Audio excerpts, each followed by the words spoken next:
শুধুমাত্র নবীজির প্রতি দরুদ প্রেরণ করার আমলটাই জিকির হিসাবে সবচেয়ে বেশি করেন, দোয়া হিসাবে যদি এটাই আপনি সারাদিন করতে থাকেন তো আপনার জন্য যথেষ্ট হবে, আল্লাহর কাছে আর কিছু না চাইলেও চলবে।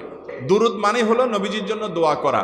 ভাই, আল্লাহ তার হাবিবকে রহম করবেন, আপনার আমার দোয়ার দিকে আল্লাহর তাকানোর কোনো ঠেকা আছে?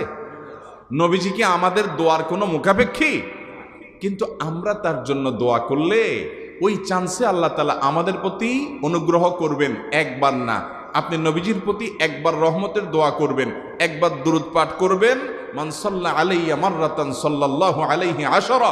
নবীজি সাল্লাল্লাহু আলাইহি সাল্লাম বলেছেন, একবার আমার জন্য তোমরা দোয়া করলে, আমার প্রতি দুরূদ পাঠ করলে, আল্লাহ তাআলা তোমাদের জীবনে 10 বার 10 জায়গায় 10 টাইমস তোমাদের উপরে আল্লাহ তাআলা অনুগ্রহ করবেন।